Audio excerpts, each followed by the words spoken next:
বন্ধুরা, আজকে আমাদের মসজিদের অবস্থাটা দেখুন। এই যে বর্তমান পরিস্থিতি,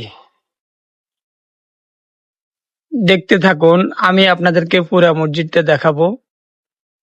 এই যে আমাদের সেই সুন্দর মসজিদটি, বাংলা বাজার রাস্তার উপরে অনেক সুন্দর করে সাজিয়েছে জনগণে।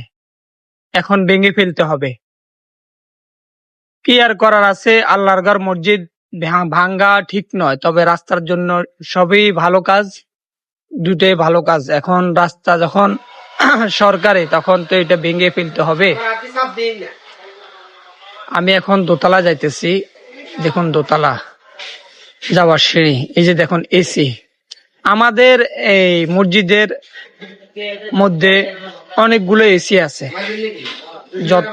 যত কিছুই বলেন না কেন, অনেক বড় বড় মসজিদে কিন্তু এসি নেই, এমনকি প্রভাবশালী এলাকাতেও এসি নেই। আমাদের এই মসজিদটির মধ্যে অনেক সুন্দর পরিবেশ, এবং কি সবাই মিলে এখানে নামাজ পড়ে। এখানে মুসল্লি সবসময় বেশি হয়, সবসময় রাস্তার উপরে তো, এবং কি দূর দূরান্ত থেকে বাসের যাত্রীরাও এখানে এসে আপনার নামাজ পড়ে।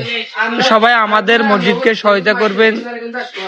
মসজিদের কমিটির সাথে যোগাযোগ করে আপনারা মসজিদের কমিটিকে হেল্প করবেন, কিভাবে নতুন করে মসজিদ আবার পরিচালনা করা যায়, নতুন করে মসজিদ তোলা হয়।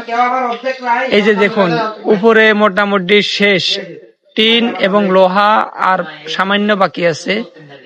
তারপরে দিয়ে আপনার বিল্ডিং ভাঙা শুরু হবে।